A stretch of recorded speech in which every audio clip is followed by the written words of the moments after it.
Assalamualaikum warahmatullahi wabarakatuh. Waalaikumsalam warahmatullahi wabarakatuh. Waalaikumsalam warahmatullahi wabarakatuh. Waalaikumsalam warahmatullahi Terima kasih wabarakatuh. sudah bersedia hadir.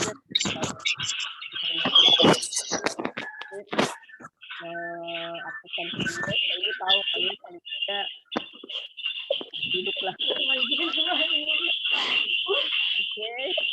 Nanti kalau sudah 10 menit kita bahas materi, silakan dinonaktifkan videonya. Setelah kalian mau tidur, mau makan, mau dengar. Untuk kehadiran silakan yang untuk Kathy, siapa teman-temannya yang hadir, terus dipilih.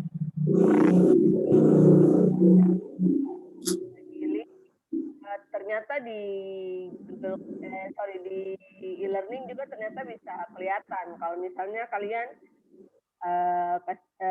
aktif pada saat tes masuk tugas, maka nanti kalian kan kelihatan di situ ada absensi ya di formnya, di tampilan e-learningnya kalian ada absensi di situ tulisannya. Nah itu nanti di situ tuh nanti langsung seperti ini kita tahu siapa saja yang sudah membaca materi di situ. Kebetulan untuk materi pertemuan kedua saya bagi ke WA karena tadi saya bagi di WA. Supaya semua paling tidak bisa baca gitu. Nah, tapi tetap nanti kumpul tugasnya tetap di e-learning gitu. Ada yang masih bermasalah dengan penggunaan e-learning? Tidak ada ya.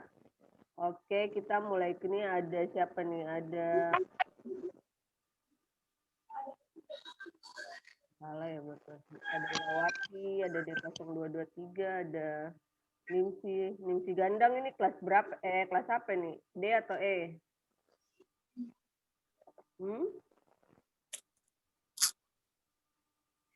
Kelas D tugasnya sudah ada 2 ya, tugas 1 part 1 dan part 2. Nanti yang tugas part 2-nya itu nanti Ibu kasih soal di kelas ini.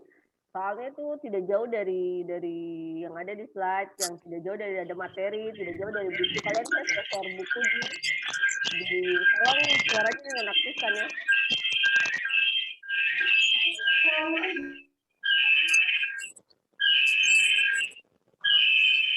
What the fuck?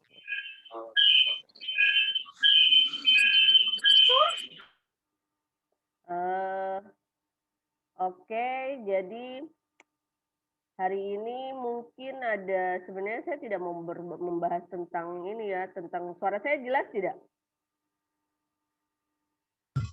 Jelas, Bu. Jelas, Bu. Jelas, Bu. Kalau jelas, kasih jempol aja.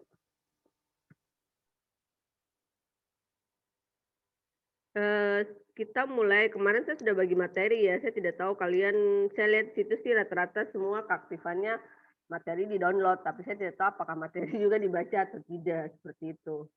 Sebenarnya saya mau kasih kuis, tapi kebetulan juga saya ada pelatihan hari ini, jadi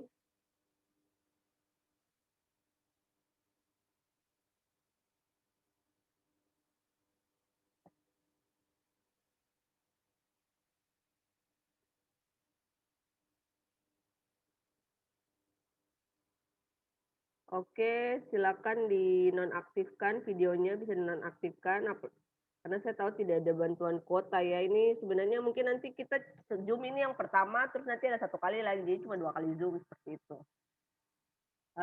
Jadi di sini bisa kalian, suara saya jelas? Kalau jelas silakan kasih jempol. Oke, ini matematika diskrit, sebenarnya pengantar aja, pengantar matematika diskrit.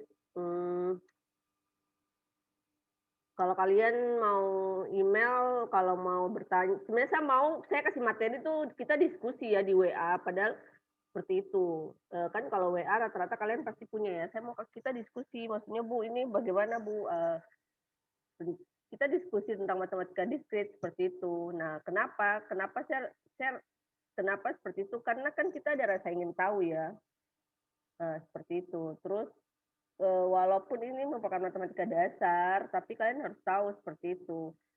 Nah, kalau kalian merasa ini cuma matematika dasar, kayaknya enggak, Tapi itu diperlukan ya, nanti saya rasa kalau kalian sudah baca materi ini, di situ akan tahu bahwa sebenarnya yang dasar ini, seperti kalau kalian mau berjalan tapi tidak punya kaki, akan susah, walaupun mungkin bisa seperti itu.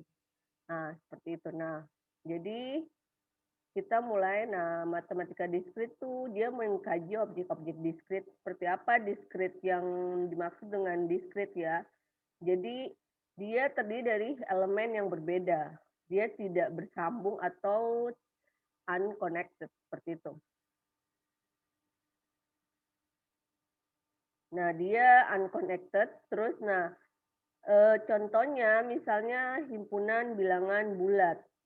Nah, himpunan bilangan bulat yang biasa kalian kemarin waktu programming kenal dengan integer. Jadi himpunannya bilangannya bulat, entah dari bilangan negatif tak terhingga sampai dengan bilangan positif terhingga, seperti itu.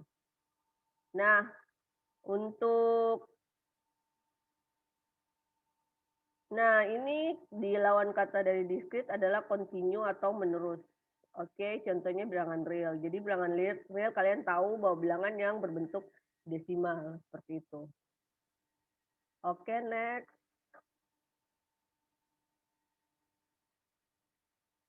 Nah, ini dalam grafik discrete versus continue. Jadi kalau misalnya dia seperti ini,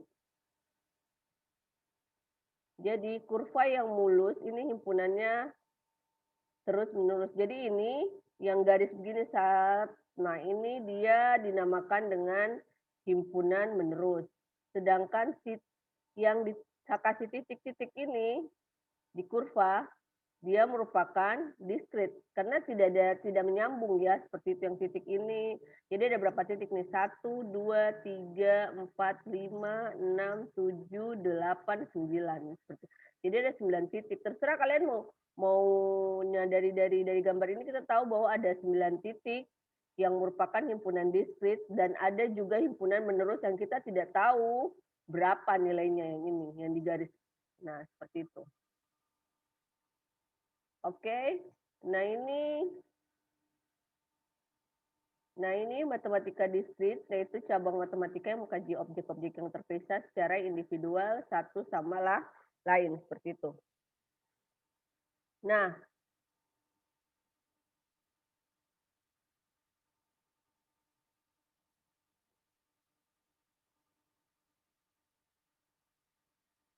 sabar ya.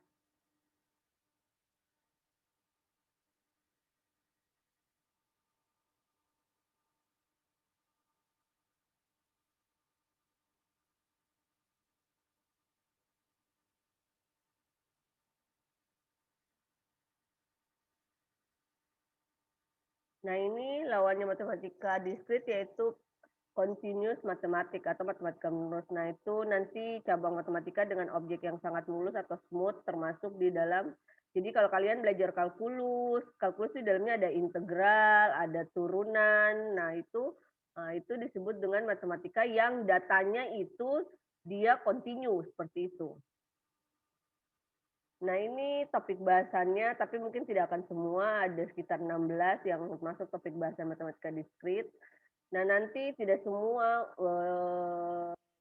bab kita akan bahas, tapi mungkin yang akan digunakan oleh atau kedepannya nanti di mata kuliah lainnya. Jadi ini kan dasar. Jadi dasar ini yang akan nanti menjadi fundamental untuk nanti kalian kuliah ke atas, seperti itu. Nah, saya mungkin nanti sampai UTS, mungkin sampai di bilangan barisan dan deret, seperti itu. Bagus kalau misalnya bisa sampai di teori dan peluang, tapi kayaknya mungkin sampai di barisan dengan deret. Nah, selanjutnya nanti jadi seterusnya, setelah UTS nanti akan dipegang oleh Ibu Yaya, seperti itu.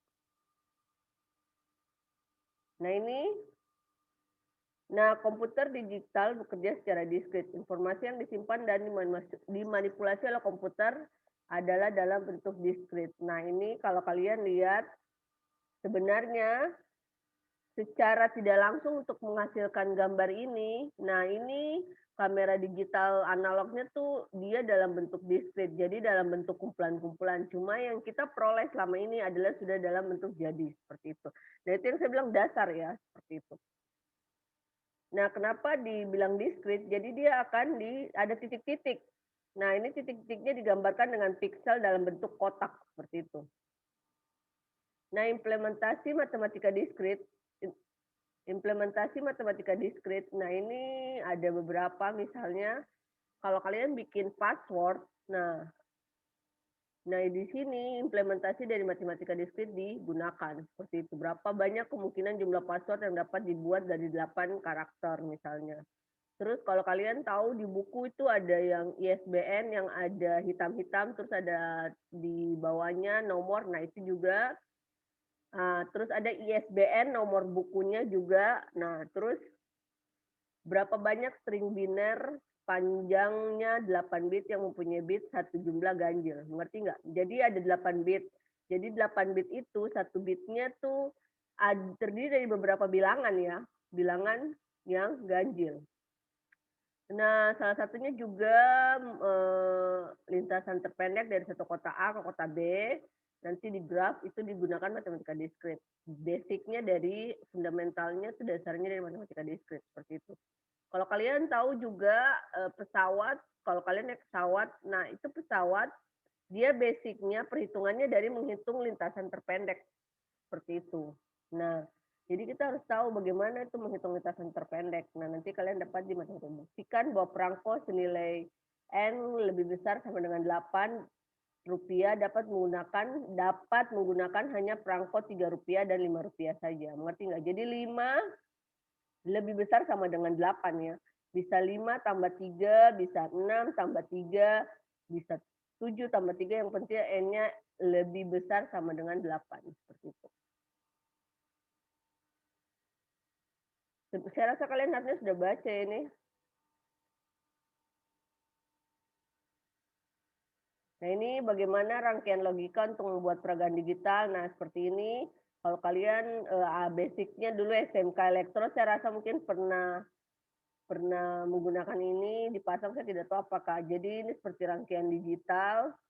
Nah, ini ada titik-titiknya. Nah, nanti dipasang seperti itu, disusun oleh 7 buah batang bar. Seperti itu, 2, 4, 6. Seperti itu. 6 dan 7. Seperti itu. Nah, dapatkah kita melihat semua jalan di sebuah kompleks perumahan ya, harusnya ini perumahan tepat hanya sekali dan kembali lagi ke tempat semula, seperti itu. Ngerti nggak? Jadi kita dapat melalui semua jalan di sebuah kompleks perumahan tepat hanya sekali dan kembali ke tempat semula. Maksudnya di sini misalnya kalian ada perumahan nih.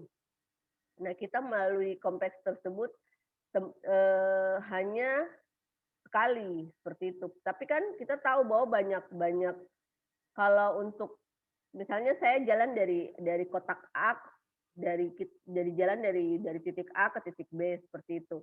Nah, untuk sekali kan berarti saya tidak bisa kembali ke titik A ya, seperti itu. Nah, ini digunakan bagaimana kita dapat kembali lagi ke titik 0, ke titik A-nya, tetapi hanya dalam satu kali jalan, seperti itu.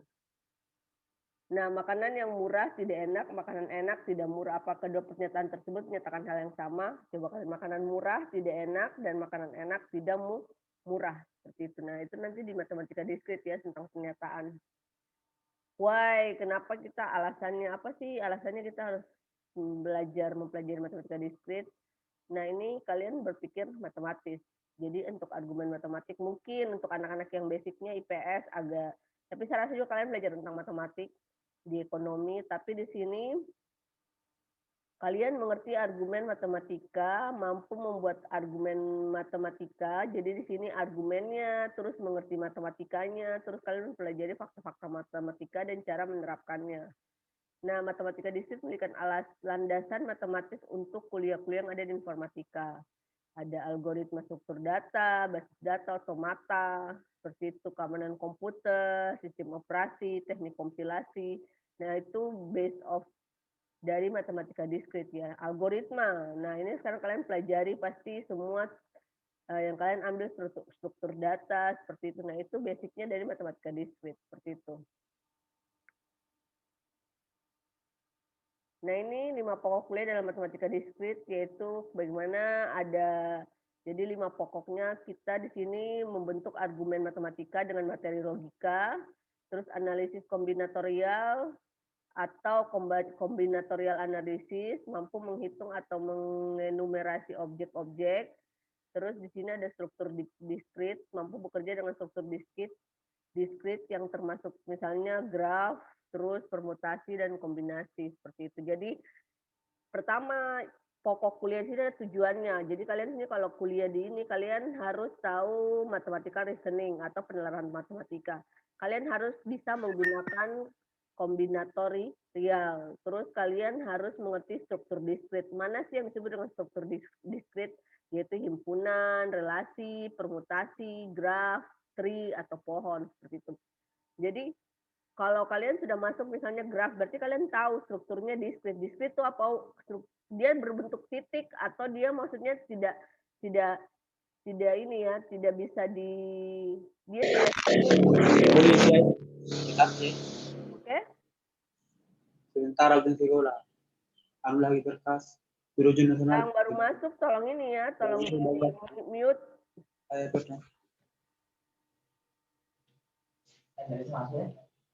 Masuk kan?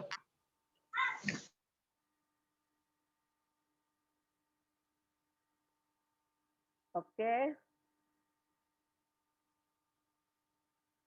Nah, ini berpikir algoritmik, jadi mampu memecahkan persoalan dengan tujuannya ini ya. Kalian harus dapat seperti itu, berpikir algoritmik. Seperti kalian kemarin kan sudah belajar algoritmik. Nah, itu di situ kalian bisa tahu, oh seperti apa. Algoritmik itu tuh bagaimana kalian memecahkan persoalan dengan menspesifikasikan algoritmanya. Nah, nanti kalian ambil mata kuliah algoritma dan struktur data. Nah, di situ nanti bisa membantu kalian untuk mengerti yang ada di algoritma dan struktur data. Cuma bedanya algoritma dan struktur data mungkin lebih banyak prakteknya seperti itu. Nah, kalau kita ini based of theory, berdasarkan teori saja. Siapa nih Tasrin? Hah? Tolong di ini ya, tolong itunya di.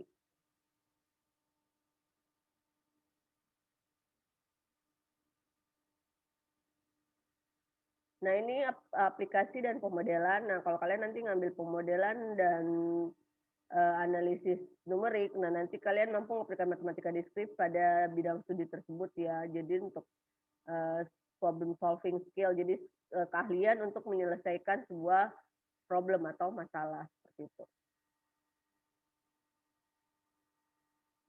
Kok agak telat ya? Suaranya Ibu jelas nggak? Kalau jelas silakan kasih jempol. Terus silakan videonya bisa dinonaktifkan bagi yang tidak menggunakan WiFi atau kuotanya sudah sekarat.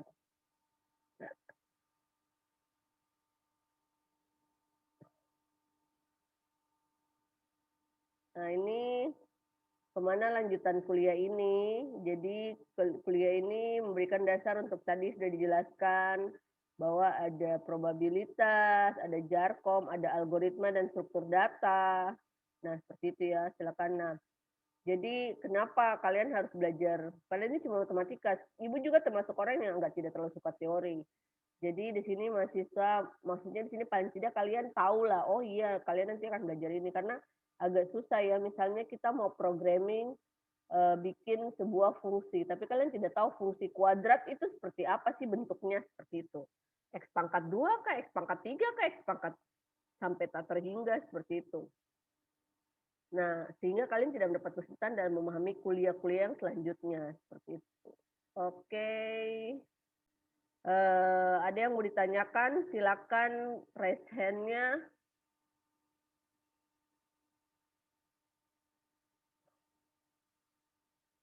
Oke, kalau tidak ada, supaya kita lanjut ke materi selanjutnya, yaitu logika.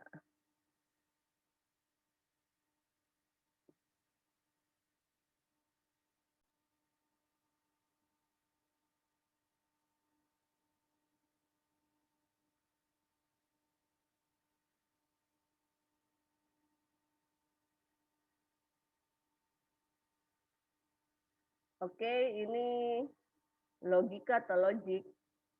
Nah, ini jadi kalian perhatikan, jika Anda mahasiswa informatika, maka Anda tidak sulit belajar bahasa Java. Jika Anda tidak suka begadang, Anda bukan mahasiswa informatika, tetapi Anda sulit belajar bahasa Java dan Anda tidak suka begadang, jadi Anda bukan mahasiswa informatika.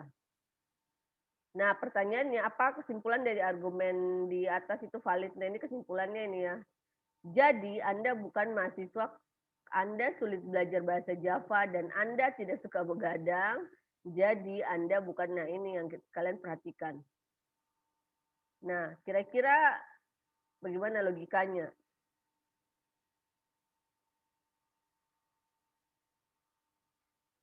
Oke? Kalau misalnya kalau misalnya argumennya Ibu Arnita tidak sulit belajar bahasa Java, terus Ibu Arnita apa nih? Tidak suka begadang, berarti apa? Kesimpulannya apa? Ibu Arnita mahasiswa informatika atau bukan? Ibu Arnita tidak sulit belajar bahasa Java, terus Ibu Arnita tidak suka begadang.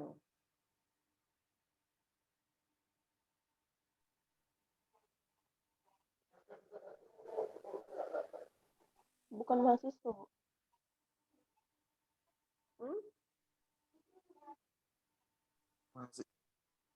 Siapa tadi? Ya silakan dijawab di chat aja. Silakan dijawab.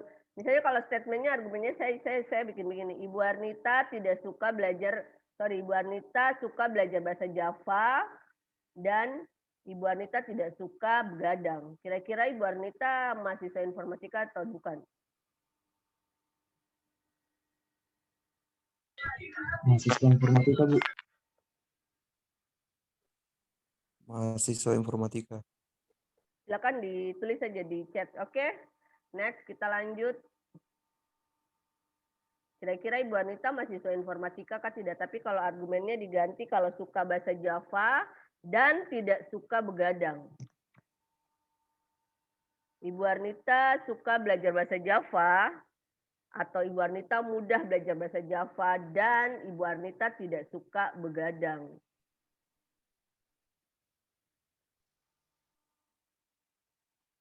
Silakan dijawab di chat, oke? Oke, partisipannya sudah 50 ya. Next.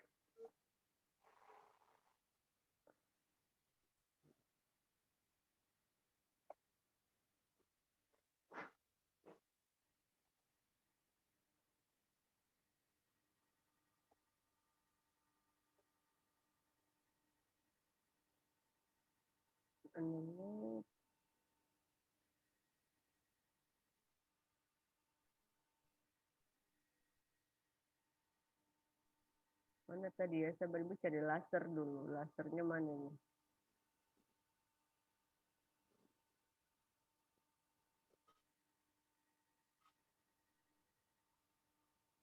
Mouse-nya Ibu kelihatan nggak di layarnya kalian situ? Enggak, Bu. Kelihatan, Bu. Oke. Kelihatan, Bu. Nah, ini silakan tadi pertanyaannya dijawab di chat. Nah, ini banyak teorema dalam ilmu komputer. Jadi ilmu komputer dan informatika itu sebenarnya satu linear ya, sama. Jadi yang membutuhkan pemahaman dari logika seperti itu. Nah, contohnya syarat Stuttgart dengan n simpul mempunyai sirkuit Hamilton adalah derajat simpul lebih besar sama dengan n bagi 2. Nah, itu merupakan sirkuit Hamilton. Nanti kedepannya kalian belajar di mana Tn sama dengan ini merupakan himpunan Fn jika dan hanya jika apa ini O Fn sama dengan sigma, bukan sigma ya, Ohm Fn, seperti itu. Oke, nah ini kenapa? Nah ini dasar yang peletak dasar logika yaitu Aristoteles. Nanti kalian silakan baca-baca. Nah, logika merupakan dasar semua penalaran atau reasoning. Nah, penalaran didasarkan pada hubungan antara sistematis. Statement atau pertanyaan.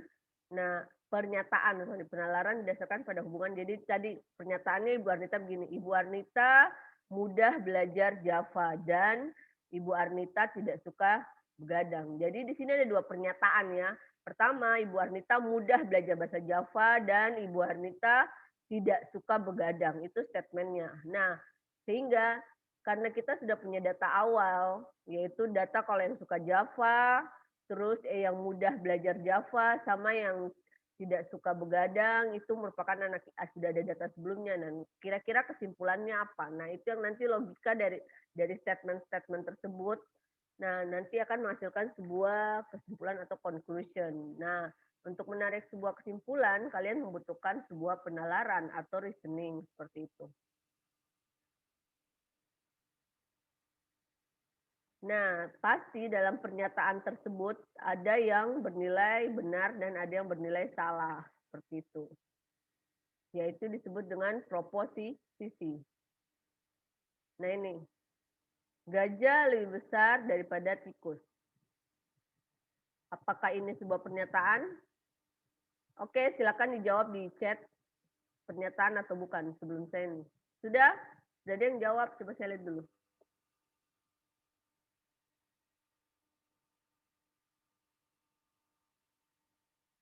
Oke, ini merupakan pernyataan atau bukan? Oke, next.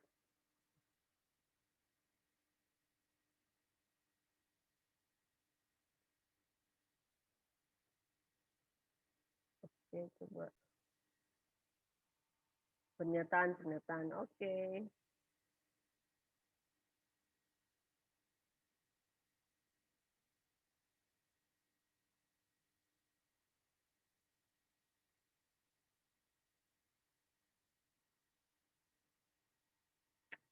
Kan saya sudah bagi ya slide-nya seperti itu.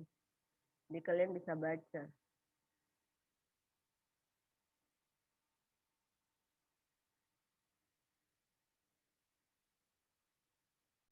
Nah, ternyata kalian benar, yaitu dia sebuah pernyataan.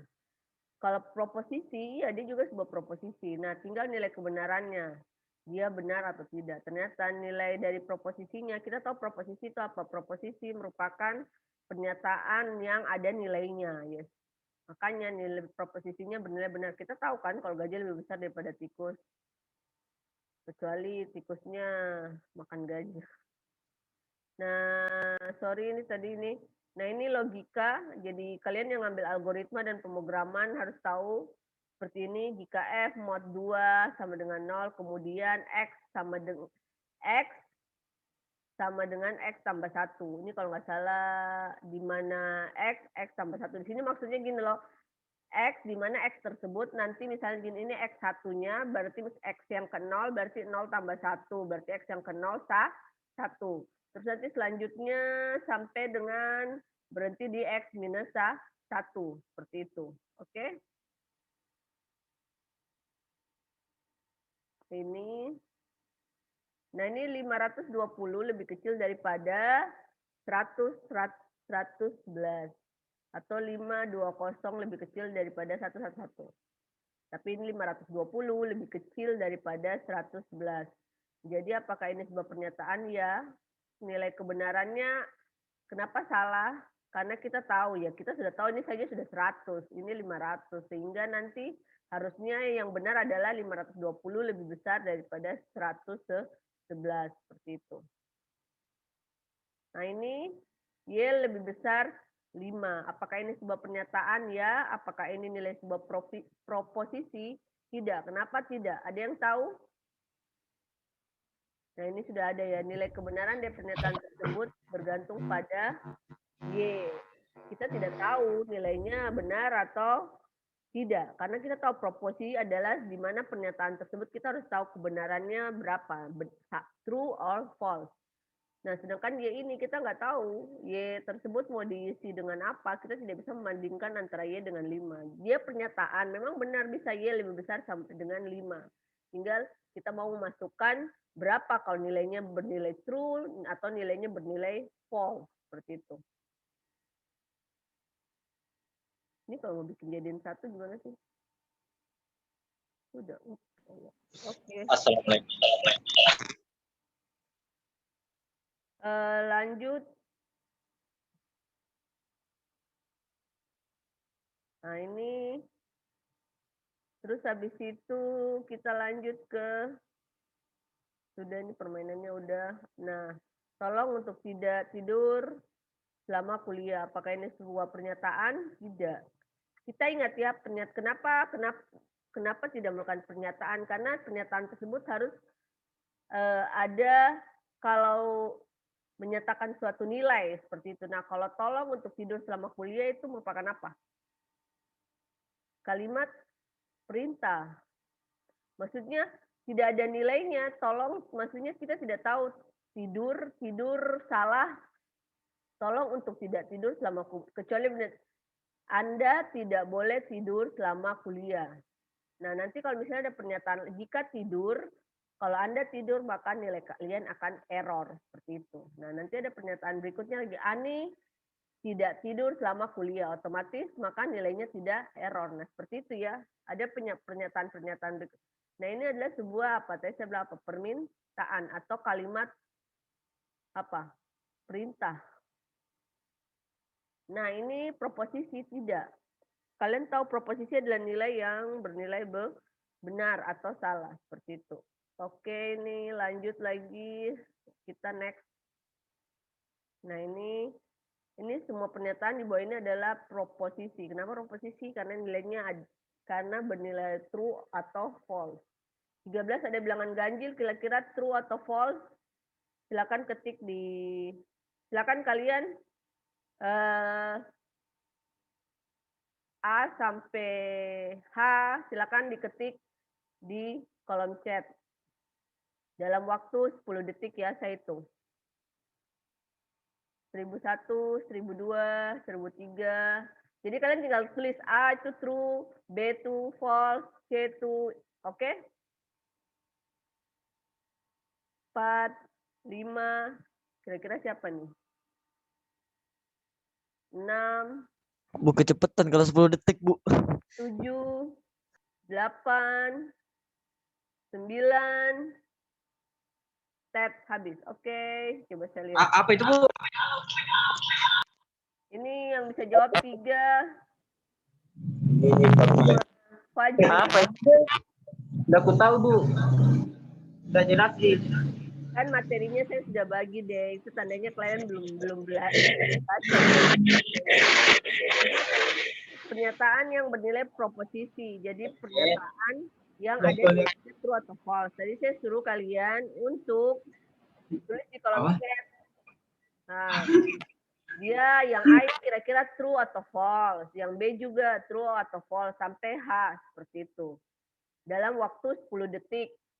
Nah, oke, dan yang ternyata yang bisa hanyalah Fajri seperti itu. Dia True.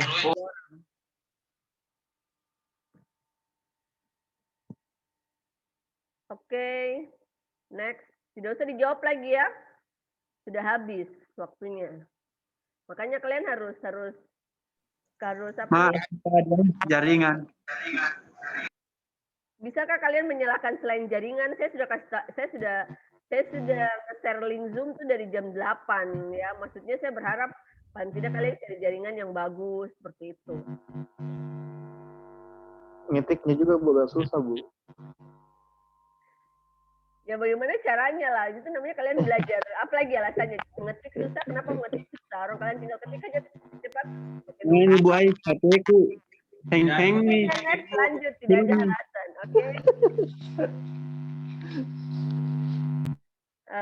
Oke, kita lanjut. Ini sebuah pernyataan di bawah ini bukan proposisi. Jadi kenapa dia bukan proposisi? Jam berapa kereta api Argo Bromo tiba di Gambir? Kan itu ini ya. Apa nih merupakan pertanyaan ya, jam berapa? Nah, istilah gelas tersebut dengan air perintah.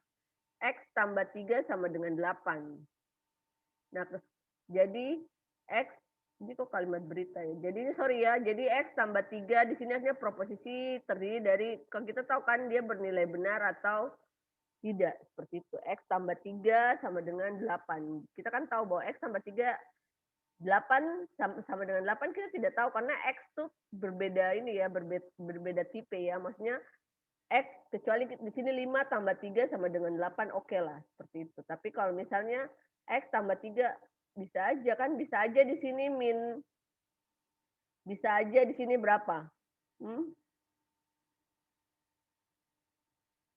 Bisa aja di sini -11 atau berapa? Bisa aja di sini 5. Selain 5 apa lagi? -11 atau 5, Bu? 5, Bu. -11 atau 5, 5. Bu. -11 atau 5. Masa Lebih -11? besar 5 daripada 5. Kita berapa? -11 enggak bisa, Bu. -11 tambah 3 kan 8. Oh. Nah, Hasilnya negatif. Kalau Ini Oh, 11, bukan ya. yang kalau bisa Oh iya, min. iya. Hasilnya -8 kalau -11. Cuma 5, Bu. Akbar masih tidur? Aman, aman. Jadi, nah ini pernyataan yang melibatkan sumber atau variabel. Jadi kalau kalian di buku yang ini, yang saya sudah bagi ya sebenarnya hardnya yang saya pakai tuh buku ini. Atau kelihatan apa enggak sih?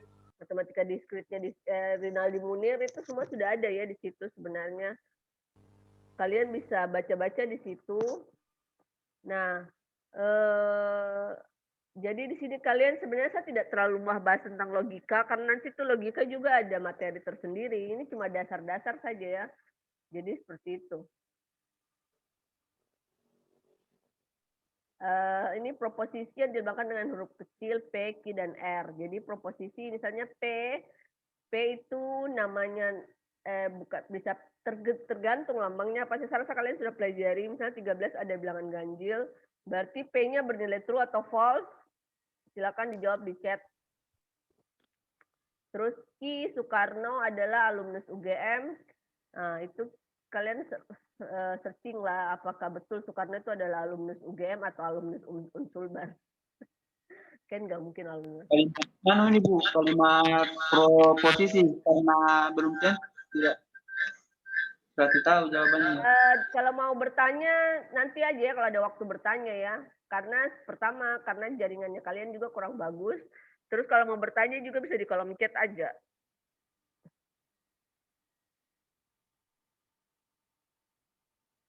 Oke. Terus nanti ini kombinasi proposisi. Jadi kombinasi itu berarti proposisinya lebih dari satu. Nah, nanti kombinasinya kita bisa menggunakan konjungsi, disjunction, and ingkaran atau negation, oke? Nah ini seperti ini notasinya berarti bukan P. Kalau yang ini ke atas kayak begini adalah atau ini dan. Saya rasa kalian sudah tahu. Terus ada juga proposisi atomik yaitu menghasilkan proposisi majemuk atau compound. Ini saya agak cepat karena saya berharap saya bisa masuk himpunan ya hari ini karena saya ingin kasih kalian tugas. Terus kan tidak mungkin saya kasih kalian tugas terus belum saya jelaskan. Nanti kalian alasan lagi, aduh nggak bisa Bu karena belum dijelaskan tiba-tiba dikasih tugas. Padahal materi udah dikasih, terus dibuka di grup WA, maksudnya silakan kalian bertanya di WA seperti itu. Tidak ada batas waktu. Tapi nggak ada yang mau bertanya juga. Ini kita lanjut. Jadi ada dua proposisi yaitu P dan Q. Di mana P hari ini hujan, Q-nya murid-murid diliburkan dari sekolah.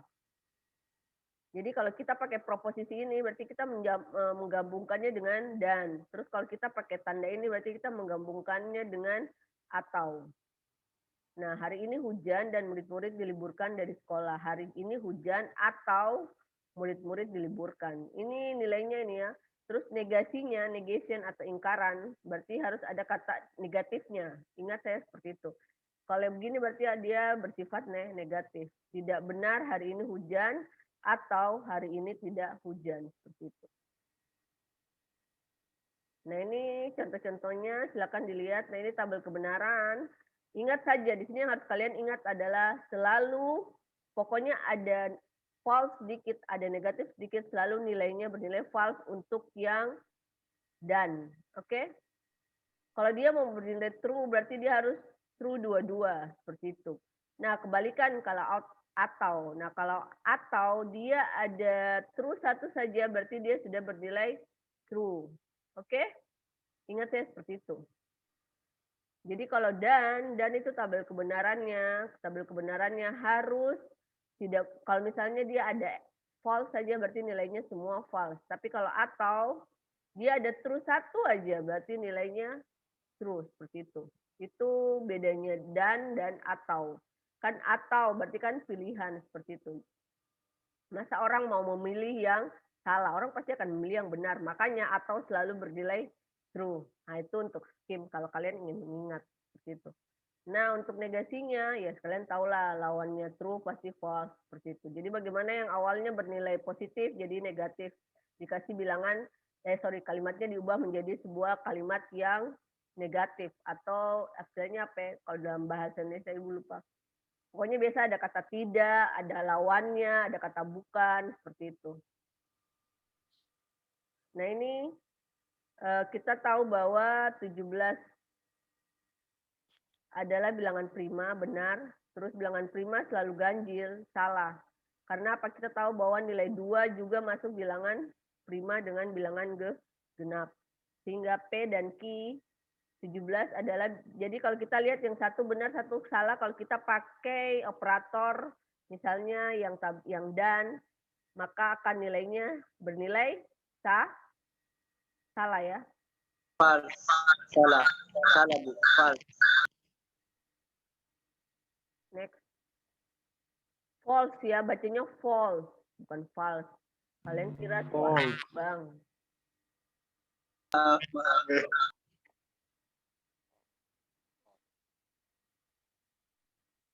Oke. Implementasi operator proposisi ya. Nah, ini salah satu implementasinya. Nah, di sini kalian tahu ya, kalau misalnya pencarian, nah pencarian itu dia di Google itu digunakan ya, maksudnya digunakan untuk misalnya bagaimana untuk mencari kebenaran seperti itu. Dia nilainya seperti apa sih ini? Seperti itu. Disebut dengan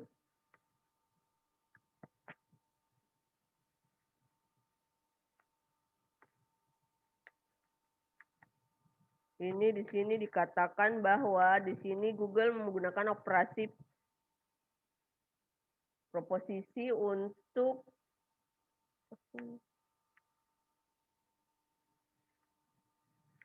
kok masuknya di sini sih argumen.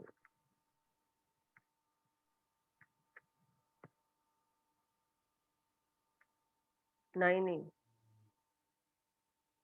Nah kalau misalnya itu kan kalian tahu ya kalau aljabar all, boolean dan and matematika. Nah di sini kalian bisa mencari misalnya mesin pencarian. Nah karena hanya mampu menampilkan informasi yang dibutuhkan dalam waktu yang cepat, jadi dia berkaitan dengan ketikan. Misalnya kalau kalian ketik aljabar yang or boolean, operator logika and or not digunakan sebagai hubungan logika antara yang, jadi yang tadi atau itu biasa dibilang dengan or, terus kalau and yang dan, terus kalau negasinya itu not, oke? Not and.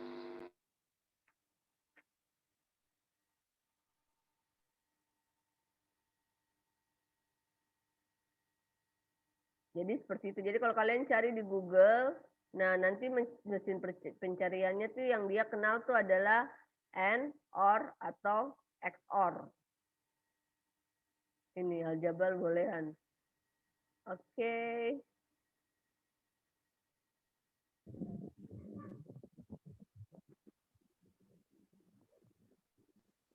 Ada sabar ya, kita lanjut dulu.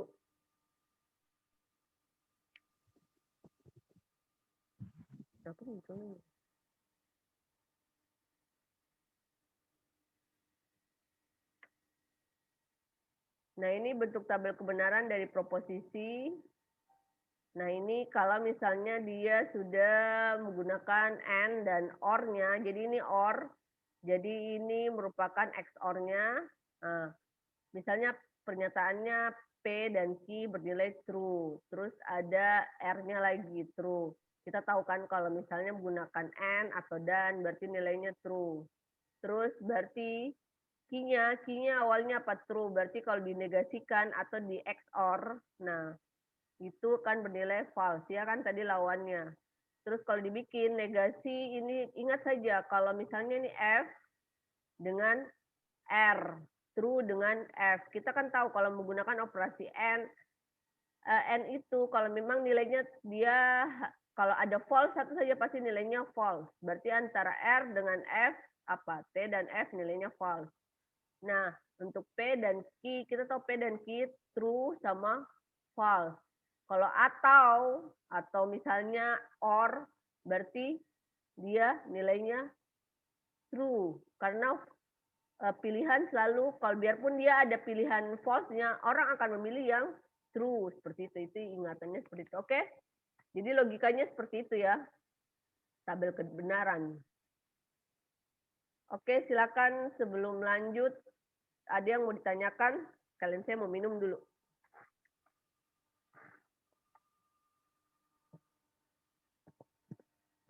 Tadi ada yang mau bertanya, silakan.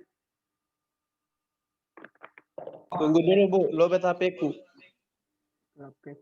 Saya tanya pertanyaan. Bukan pernyataan, lobet HP.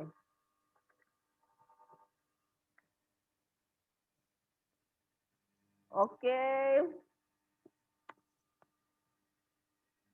Jam berapa? Masalahnya Ibu juga ada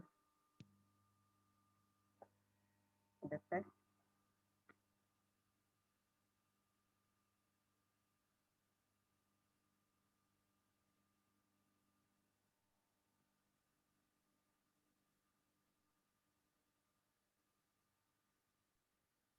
Nah, ini sama tautologi juga, tinggal kalian lihat saja. P dan Q true berarti true. Nilainya dinegasikan, ingat ya, berarti harus berubah. Yang awalnya benar jadi salah, yang awalnya salah jadi benar, begitu saja. Oke? Nah, ini jadi kalian nggak usah ingat ini, tapi kalau kalian tahu prinsipnya, pasti kalian bisa seperti itu.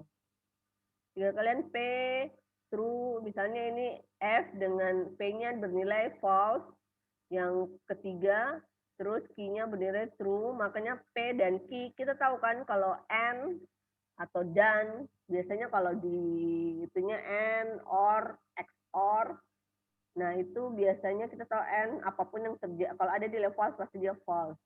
Kalau dia atau or, ada true satu aja, pasti pilihannya true. Terus kalau negasinya atau lawannya atau XOR-nya berarti lawan dari nilai yang didapat. Nah, oke.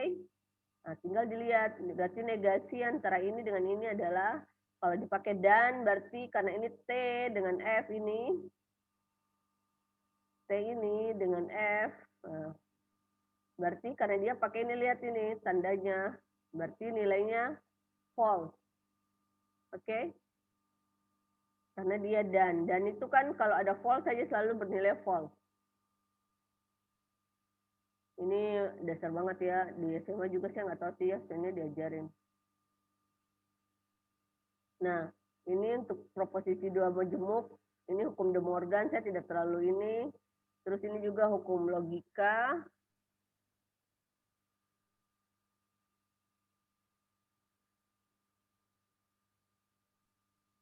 Sabar ya.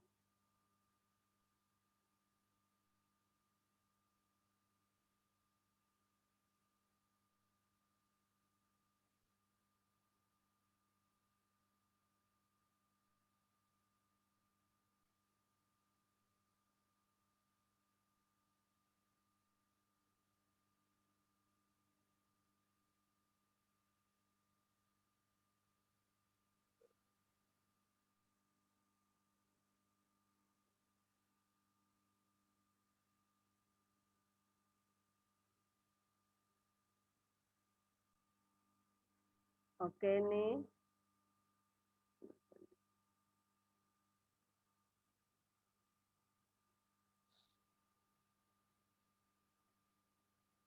Kita ini hukumnya, hukum logika, bisa perbaiki dulu.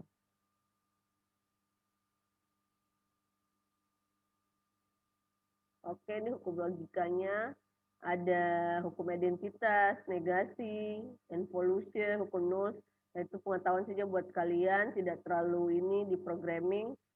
Yang penting kalian tahu bagaimana mengenal tentang and, or, OR sama XOR. Nah, nanti itu ada NOR lagi, selanjutnya nanti di logika seperti itu. Nah, ini penyerapannya. Nah, ini misalnya kita masuk ke soal latihan. Diberikan pernyataan tidak benar bahwa dia belajar algoritma tetapi tidak belajar matematika. Nyatakan pernyataan di atas dengan notasi simbolik, ekspresi, logika. Berikan pernyataan yang ekivalen secara logika dengan pernyataan tersebut. Ini nggak usah hukum De Morgan, kita jawab saja yang nomor satunya. Ini ada dua pernyataan, yaitu tidak benar bahwa dia belajar algoritma tetapi tidak belajar matematika. Nah, di sini belajar algoritma sama belajar matematika. Nah, dua ya, ada dua pernyataan. Nah, berarti otomatis sini dia minta bahwa dalam satu notasi yang simbolik, ekspresi logika. Jadi dia bikin P dan di mana kita lihat. Karena dia bikin hukum De Morgan, nanti kalian bisa baca-baca sendiri yang di atas ini ada hukum De Morgan. Nah, di situ sudah dinyatakan bahwa bentuk hukum De Morgan adalah seperti ini, oke?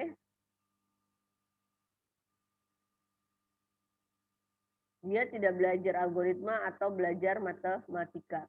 Nah, kalau misalnya P-nya dinegasikan seperti apa? Berarti dinegasikan atau di XOR.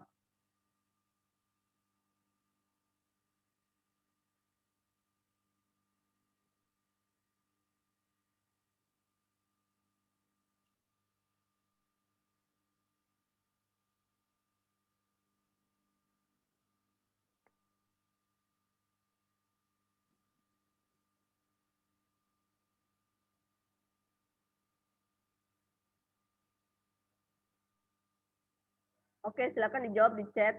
Kalau misalnya P-nya dinegasikan, berarti dia belajar algoritma, berarti pernyataannya berubah menjadi... Silakan dijawab di chat ya, tidak usah dijawab secara langsung. Kalau kenapa saya sudah jawab di chat, supaya saya tahu. Jadi itu jadi keaktifannya kalian. Oh, ini ternyata dia menjawab, berarti dia memperhatikan ya, seperti itu. Oke?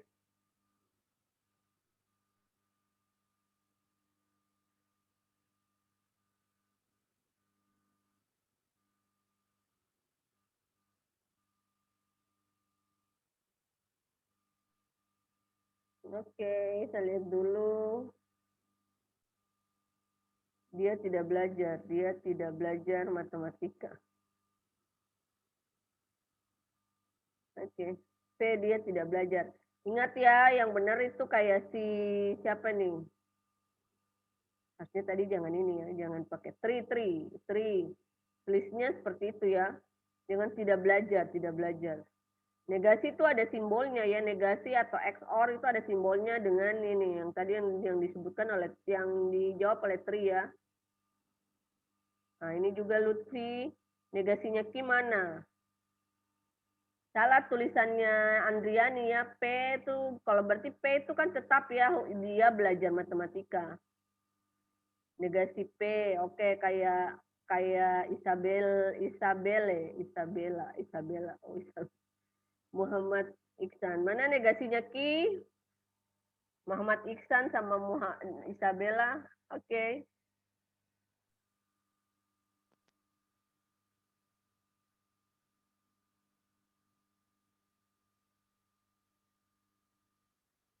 Kita lanjut ya. Sudah, tidak usah jawab lagi.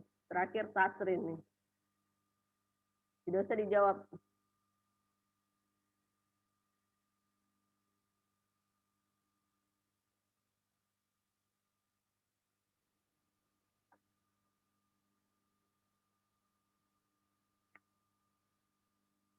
Nah, oke, ini disjunction eksklusif ya. Disjunction eksklusif atau eksklusif or atau eksklusif or. Contoh tenaga IT yang dibutuhkan menguasai bahasa C++ atau Java. Nah, tenaga IT yang dibutuhkan eksklusif berarti P dan Q bukan kedua-duanya. Contoh ia dihukum 5 tahun atau denda 10 juta. Nah itu. Kata atau or dalam operasi logika digunakan dalam satu atau dua cara. Tenaga IT yang dibutuhkan harus menguasai bahasa C atau. Nah, oke. Nah, itu disjunction eksklusif. Nah, ini nilai tabel kebenarannya, notasinya seperti ini. P dan Q, kalau kita pakai disjunction eksklusif, XOR-nya, dia jadi, tadi kali belajar kan ada XOR, ada NOR, seperti itu. Nah, ini XOR-nya seperti ini. True, berarti dia bernilai false. Dia satu false saja, berarti dia akan, kalau dia bernilai satu jenis nilai yang benar, maka dia akan bernilai false. Misalnya true itu kan satu jenis pernyataan yang nilainya sama, maka dia akan bernilai berbeda hasil kesimpulannya. Ini kan ceritanya pernyataan 1, pernyataan 2. Nah, ini merupakan kesimpulannya yang ini, oke? Nah, ini ada proposisi bersyarat, terus ada jadi Ibu bisa bertanya sedikit tentang yang tadi, Bu? nanti di chat aja ya, Dek, nanti saya baca, oke? Saya lanjut. Oh ya, siap, Bu. Saya ngejar waktu jadi. Jika saya lulus ujian, maka saya mendapat hadiah dari ayah. Jika saya mencapai 80 derajat, maka alarm akan berbunyi. Jika suhu mencapai 80 derajat Celcius, maka alarm akan berbunyi. Jika Anda tidak mendaftar ulang, Anda dianggap mengundurkan diri, seperti itu. Nah, itu merupakan contoh-contohnya. Jika saya, maka. Jika saya, makanya dia disebut dengan implikasi. Jika P, maka Q. Maka ini jika, ya ini P-nya. Jika saya lulus P, berarti maka saya mendapat hadiah merupakan Q-nya. Oke? Nah, ini cara-cara merupakan implikasi P. Jika P, maka Q. Oke? Jika P, maka Q. Jika P, maka Q. Atau P mengakibatkan Q. Atau disebut dengan implies. Oke? Saya tidak terlalu ini juga. Nah, yang penting kalian tahu saja.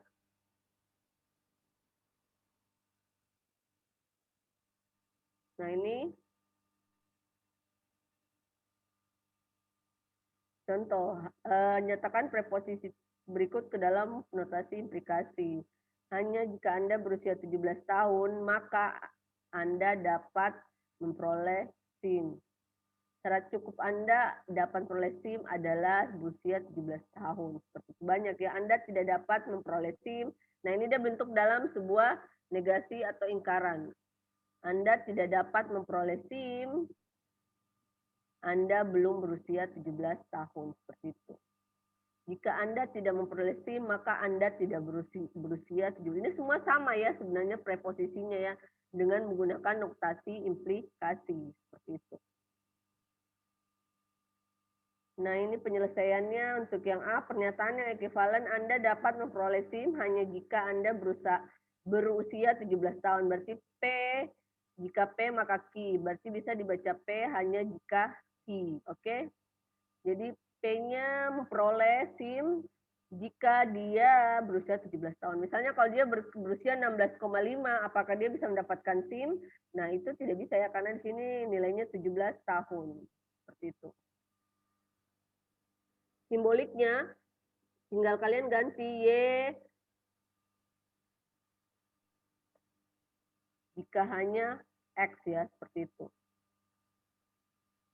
Sebenarnya, kenapa ini dibolak-balik saja? Karena tinggal mana yang duluan ya. Ini Anda berusia 17 tahun. Berarti misalnya kalau kita nyatakan ini sebagai X, misalnya yang ini sebagai X, yang ini sebagai Y, SIM-nya,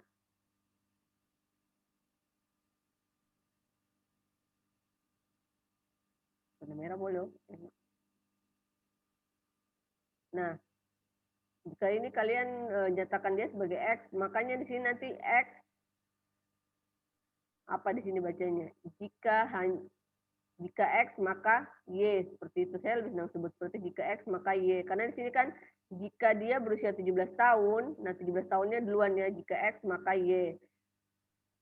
Dia cukup untuk memperoleh SIM, seperti itu. Dan seterusnya. Nah, ini negasi yang tadi saya bilang. Oke. Atau NOR.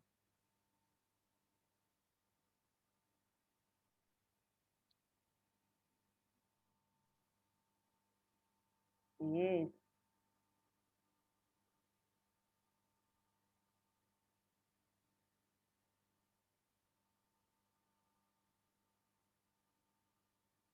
Nah, oke, ini nanti kayaknya nggak sampai deh untuk himpunan.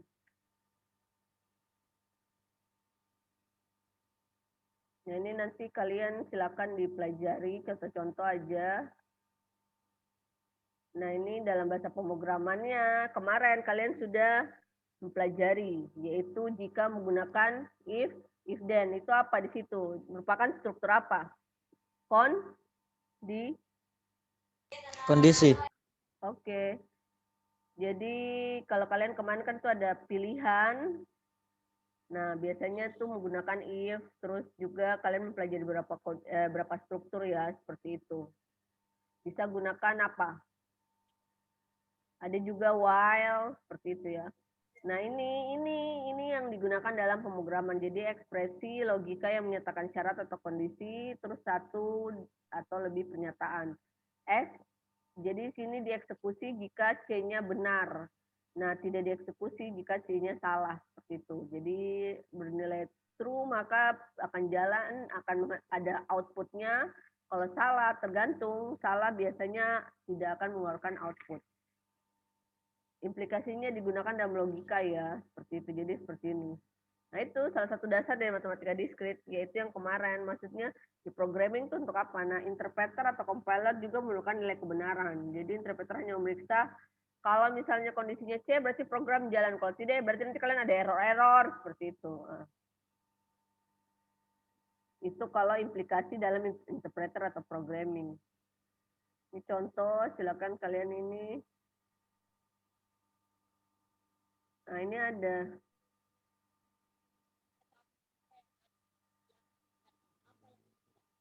Soal, silakan kalian baca. Terus ini varian dari proporsi bersyarat. Jadi ada converse, ada inverse, ada kontraposisi. Jadi converse seperti ini, terus inverse seperti negasi P jika hanya negasi Q atau NOR, seperti itu. Nah, ada juga bikondisional atau biimplikasi P jika dan hanya jika. Jadi di mana jikanya ada 2 kali ya, makanya tanda panahnya bolak-balik seperti itu. Saja sih nanti tabel kebenarannya.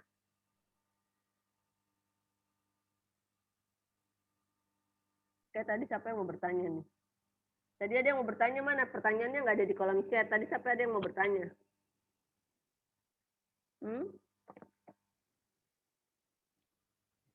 Ada yang mau bertanya? Tadi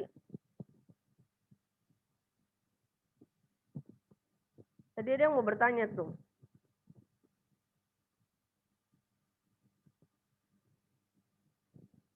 Ada? Tadi siapa itu yang mau bertanya? Suara saya jelas nggak? Kalau jelas coba dikasih jempol kah?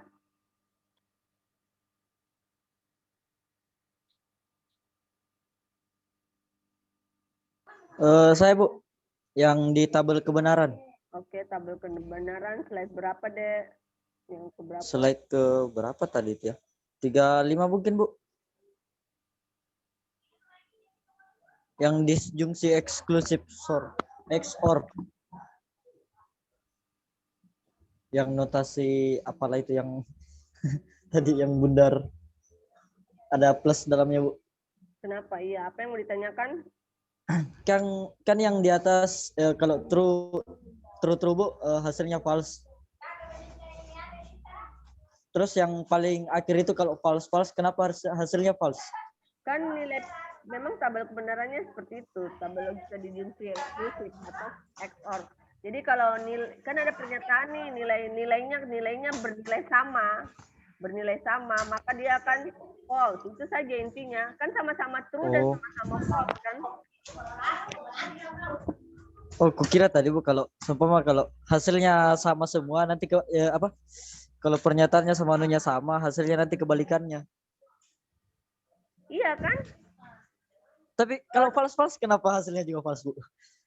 Enggak, bukan masalah nilainya, bukan masalah dia false atau true-nya, tapi kalau nilainya bernilai sama, misalnya yang satu 5, yang satu 5, berarti nilainya akan false. Terus kalau jadi kita tidak jadi kan kalau misalnya pernyataannya Yang satu -5, yang satu -5 kan sama nih nilainya. Berarti nilainya false seperti itu. Ngerti nggak? Mungkin Bu. Jadi seperti itu deh. Bukan itu kan nilainya false Bu. Maksudnya ya. Yang penting pernyataan yang pertama dan pernyataan kedua itu nilainya sama nilainya. Kalau nilainya berbeda berarti dia akan true. Itu saja intinya. Ini kan kayak macam ini true false nilainya true, false true nilainya juga true. Jadi kalau ingat saja kalau diskusi eksklusif kalau pernyataannya berbeda berarti nilainya true. Kalau pernyataan nilainya sama dua-dua pernyataannya berarti apapun yang terjadi nilainya false. Biarpun memang itu pernyataannya bernilai true. Seperti itu. Oke, dia hanya melihat bahwa dua pernyataan ini nilainya sama atau tidak. Jadi itu yang disebut dengan ada sih dari kalau dibaca di buku lebih lengkap ya, seperti itu. Ada lagi yang mau ditanyakan jelas ya. Jadi dia kalau ingat saja kalau diskusi eksklusif hanya melihat bahwa tabel kebenarannya tersebut pernyataannya nilainya sama atau enggak seperti itu. Kalau pernyataan nilainya sama, berarti sudah otomatis dia nilainya false. Kalau pernyataannya nilainya berbeda, otomatis dia nilainya true seperti itu. Beda kalau yang lain seperti itu. Namanya juga disjunction ya. Disjunction. Ada di atas ini. Sorry, saya kagak cepat-cepat jadi. Kalau kalian lihat disjunction, mana disjunction? Kan ada conjunction sama disjunction. Nah, itu bisa dibaca-baca lagi, lebih lengkap lagi di. Jelas nggak siapa nih yang tadi bertanya? Ya Bu. Gitu aja. Kalau dia eksklusif, hanya melihat apa pernyataannya dia nilainya sama atau tidak, yang 1,5 yang 1,5 ya sudah berarti nilainya berarti pernyataannya false seperti itu.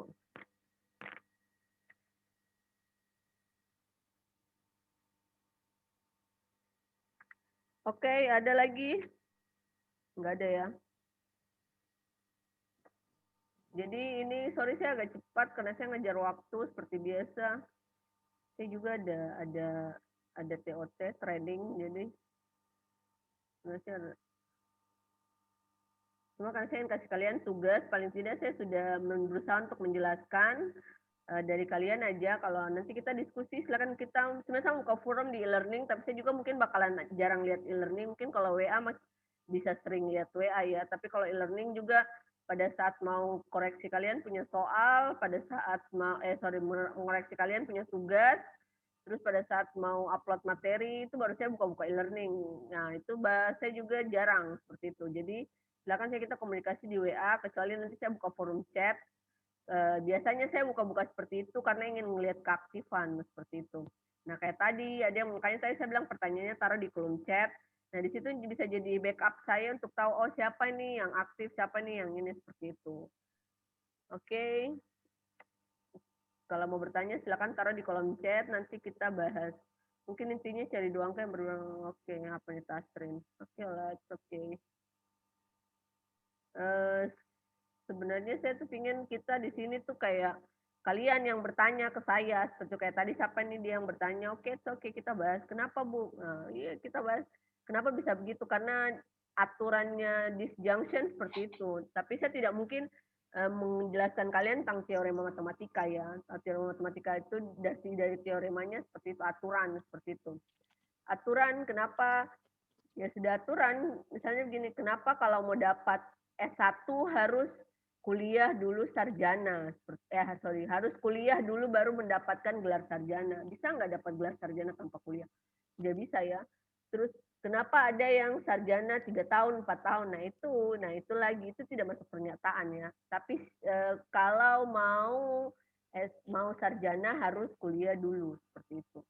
Kan harus kan keharusan. Emang ada yang bisa dapat gelar tanpa kuliah? Seperti itu. Oke. Nah ini sorry tadi kita sampai di mana ya? Saya tuh agak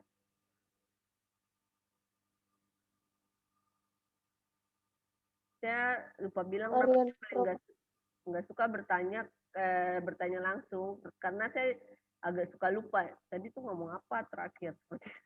Maka saya bilang kalau mau bertanya kan aturannya saya sudah taruh di atas kolom chat. Kalau mau bertanya silakan dikasih masuk aja di kolom chat ya seperti itu. Oke. Nah, ini juga sebenarnya kita bahas tentang tadi kita sampai di slide berapa sih?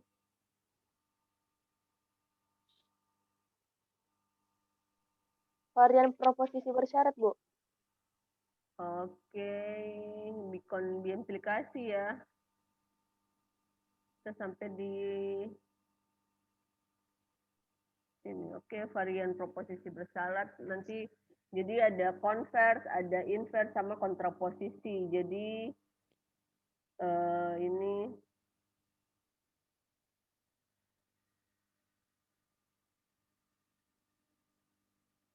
oke. Sabar ya, saya ada edit ininya dulu, edit slide-nya.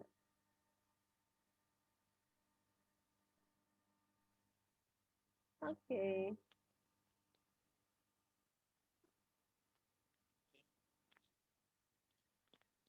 Ini yang kelas E ya. Oke, sorry yang kelas E. Memang kita cuma sampai 14.40 ya kalau cuma sampai ya 14.40. 13.40 ya. 14.30, Bu. Yang kelas yang D kan dari pagi, cuma saya kasih pindah jam 1 ya kan? Iya, Bu. Yang D itu kan pagi, yang ada kuliah ini siapa ini, Bu? Maaf Bu, ada mata kuliah yang masuk. Bukannya kelas E? Kelas E, Bu. Kelas E bukannya jam 1 sampai Kelas D juga Bu. Ada mata kuliah yang masuk. 14.30, Bu. 10, Bu. Yang pagi tadi kelas apa? Yang saya kasih pindah tidak sesuai waktu itu. Kelas D, Bu. Kelas D ya, kelas D yang harusnya jam 8 ya tadi ya. Terus kenapa ini si Akbar, maaf Bu, ada mata kuliah yang masuk lagi? Kurang tahu aja, Bu, karena di grup makul fisika, Bu, katanya disuruh join Google Meet. Oh, tapi kan ada mata kuliah lain, kok masuk gitu aja? Ya, nggak tahu sih, Bu. Makanya baru mau dibicarakan dalam grup, Bu, masih di ini. Masih di silent, Bu. Belum bisa kirim chat. Makanya saya juga heran, maksudnya setahu saya jam 13 ya, maksudnya gitu ya. Maksudnya ya memang sih agak lewat setengah jam ini, seperti itu. Kalian kan 13.00 kan yang kelas D, iya. Iya, Bu. Kelas kelas D itu yang pagi ya. Nah. Kalau saya juga sebentar Bu, ada mata kuliah jam 2.40. Nah, kamu kan siapa suruh cari kuliah yang bertabrakan? Memang kan 14 ini. Maksudnya ini memang jadwalnya seperti itu. 4 sampai dari jam 13 ya maksimal 14 ini ya. Kita lanjut ya, masa bahas jadwal. Silakan kalau yang ada kuliah bisa live sih, oke. Itu aja intinya. Saya juga rekamin. Iya, Bu. Izin keluar, Bu. Katanya ini sudah di ini, Bu. Bisa dilanjut, Bu. Oke. Yang ada kuliah silakan live aja. Ya, Bu, izin keluar. Kelas. Izin keluar Bu, masuk mata kuliah. Izin keluar, Bu. Bisa bersuara, langsung aja keluar. Oke, yang ini kita lanjut ke... Nah, ini ada argumen. Sebenarnya saya belajar kalian tentang argumen. Nah, argumen tadi kan kita sudah sampai di... Kalian baca ya, sorry. Saya udah kecepatan ya. Saya suka begitu, cepat. Sorry. Tadi kita sampai sini. Sebenarnya saya agak mau pindah-pindah sih. Karena saya kan ini kan tidak terlalu... Jadi ini ada kondisional atau implication. Jadi kalian akan belajar disebut dengan ada hipotesis, ada antecedent, ada premis atau kondisi. Jadi seperti itu. Saya mau perkenalkan kalian itu saja. Dan nanti kalian akan mengenal tentang itu. Sebenarnya tidak terlalu ini ya, bukan tidak terlalu butuh. Seperti itu. Penting tapi nggak butuh untuk sekarang. Nah, nanti lebih mendalam di materi logika seperti itu. Ada sendiri logika informatika. Makanya saya agak skip yang memang dibutuhkan untuk kita nanti ngerjain tugas aja. Oke?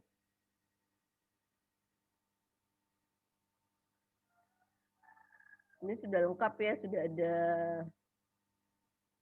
contohnya sampai penyelesaiannya juga, ini tabel kebenarannya. Mana tadi saya mau langsung ke ini, jadi yang bersyarat tuh nggak usah di skip aja. Nah ini argumen. Jadi argumen adalah deret proposisi yang dituliskan sebagai P1 sampai tak terhingga. Jadi key seperti itu. Jadi ada beberapa hipotesis atau premis. Nah P1, P2, tapi ada juga konklusi atau kesimpulan, yaitu key. Jadi argumen ada yang sahih atau ada valid, ada yang invalid atau palsu seperti itu. Contohnya ini ya, ini dari definisinya, jika konklusinya benar maka semua hipotesisnya benar. Sebaliknya jika argumennya tidak valid, sebaliknya argumen dikatakan palsu seperti itu. Jika konklusinya tidak benar. Oke?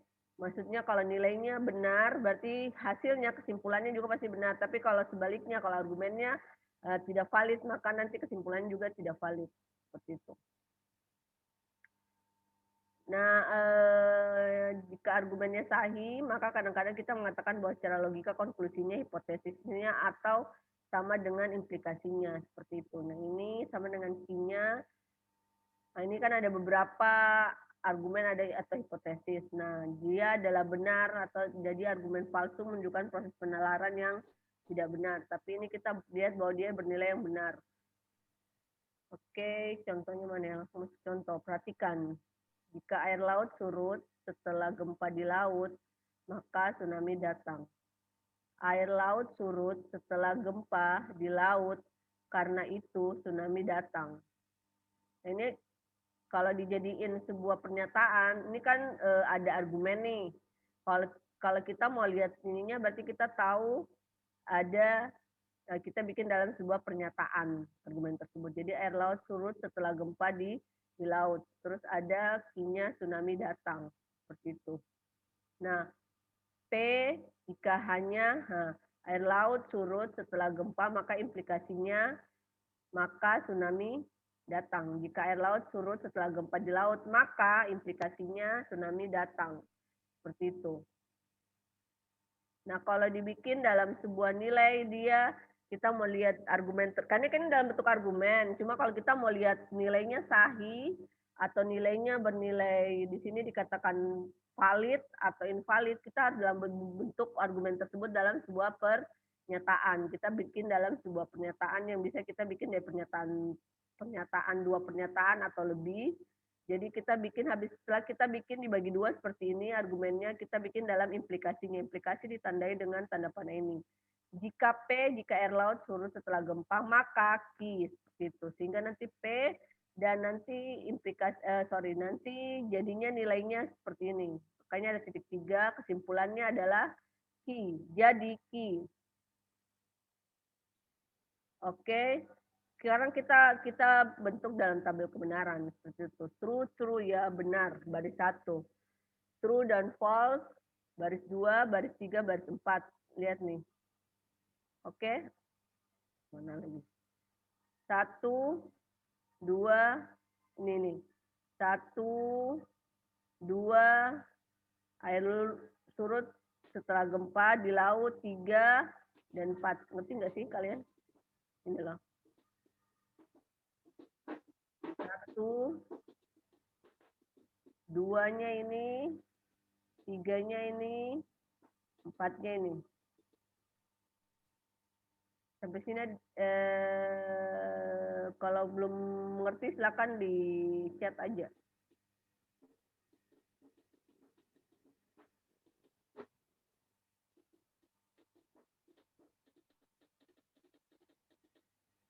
Nah, baris 1, baris 2, baris 3, baris 4. Nah, argumen dikatakan sahih jika hipotesisnya semua benar.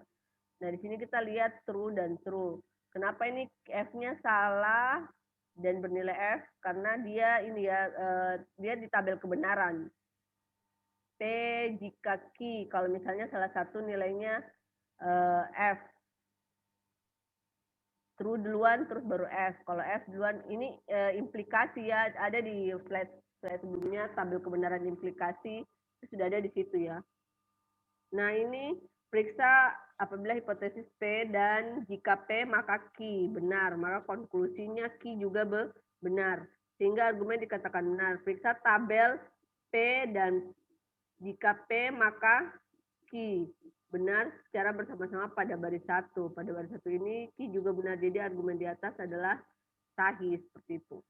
Atau memang argumen tersebut bisa diterima. Berdasarkan dia baris, maksudnya di sini kenapa dia dikatakan hipotesisnya benar, karena di sini di antara semua nilai dia pada umumnya bernilai ini satunya ada 3 ya seperti itu. Oke. Ini argumen, memang argumen ini agak sedikit membingungkan, tapi kalau kalian melakukan sebuah penelitian atau nanti programming, nanti itu ada beberapa baris atau pernyataan yang harus kalian buat. Jadi nanti dalam bentuk argumen seperti ini ya, bukan pernyataan seperti, tapi dalam bentuk seperti ini. Nah, caranya kalian harus uraikan dulu dalam sebuah pernyataan seperti itu. Oke? Ini contohnya, silakan ini, berarti argumen sudah. Ini ada modus ponen juga. Terus ada silogisme, disjunctive. Nah, ini P atau Q, maka negasinya P. Jadi nanti kesimpulannya adalah Q. Seperti itu. Nah, ini kesimpulannya adalah negasi P, karena dia berlawanan dengan Q-nya. Konjungsi, paling sering konjungsi sih. Konjungsi P, Q, maka P dan Q. Oke.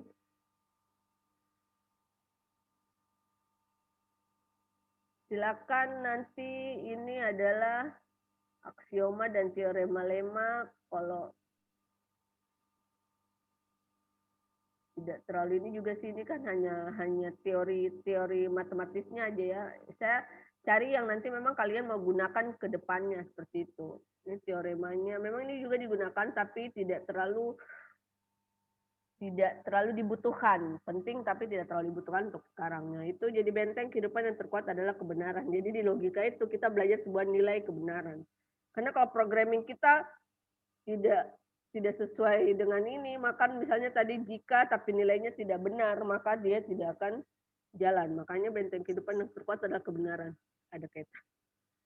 Oke, ini untuk yang logika. Saya ingin lanjut ke himpunan, tapi saya juga sudah lumayan capek dan ini oke, kita diskusi aja. Ada yang mau ditanyakan daripada saya yang kasih pertanyaan, silakan. Kelas.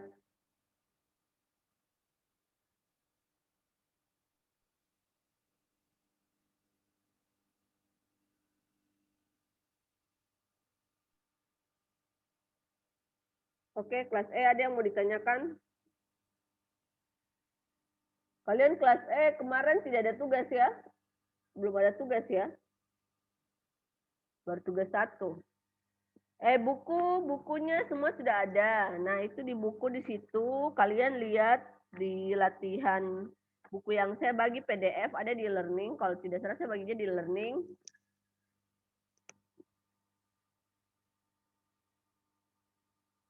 Yang buku ini ya nggak tahu sih kalian. Saya juga dulu pernah jadi mahasiswa, makanya saya tahu. Oh, kalau nggak dikasih tugas tuh nggak bakalan itu dibuka. Bagi matematik. Oke, matematika diskrit yang buku ini semua sudah silakan ada di learning, silakan di download, silakan di ini, tapi tidak untuk diperbanyak ya untuk ini, hanya ini bukunya yang ini deh. Kelihatan di layar, kalau kelihatan kasih jempolnya. Nah, ini matematika diskrit karangan Rinaldi Munir. Nah, ini ada semua logika. Silakan kalian buka halaman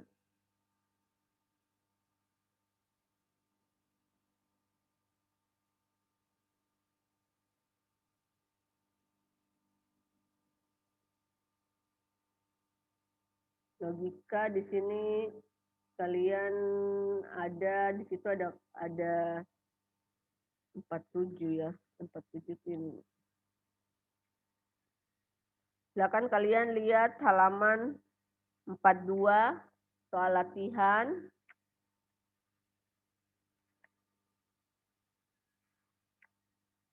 Nanti dibuka soal latihan 42. Silakan dikerjakan. Ini ada sekitar 22 nomor.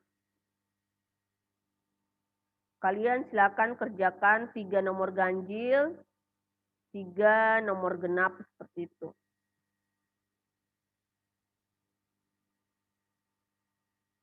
Oke?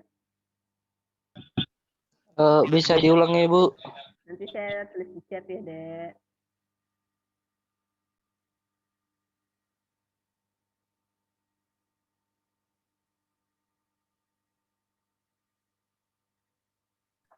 Permisi Bu, itu masalah tugasnya Bu, bisa diulang Bu? Saya nanti tulis di chat. Halaman 42.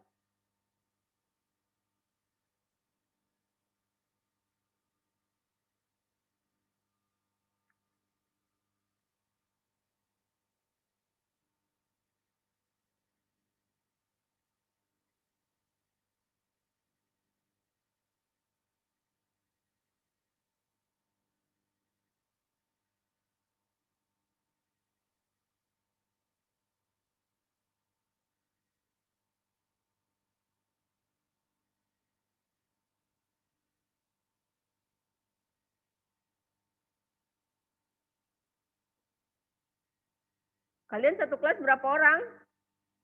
40-an ada?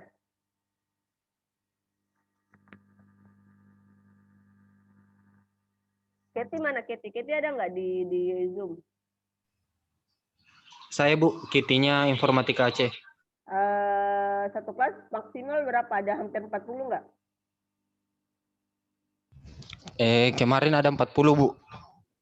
Karena ada yang masuk dari kelas lain berkurang 2, terus ada yang pindah ke kelas lain sekitar 4 orang, Oke, jadi sekitar maksimal 34. 35 orang ya. Oke.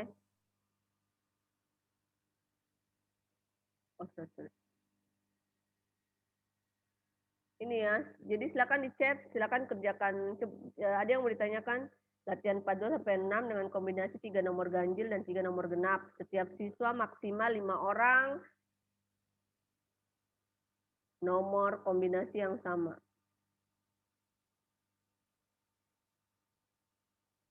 Misalnya antara, berarti misalnya di sini antara Tasrin, Akbar dengan Fadila, Irawati, sama dengan Muhammad.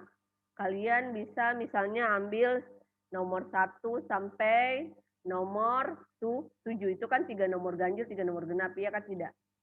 Nah, berarti selain dari Muhammad, Tasrin, Akbar, Fadila, Aulia, Irawati, tidak boleh mengambil kombinasi yang sama. Berarti dia harus mengambil kombinasi yang berbeda, oke? Mengerti? Ada yang mau ditanyakan, Dek? Jelas?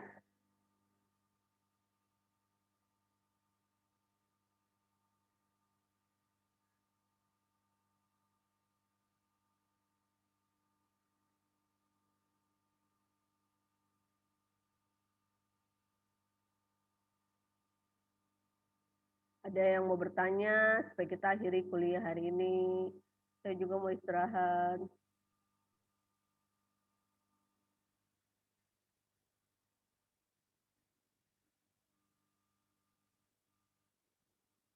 Ada yang mau ditanyakan?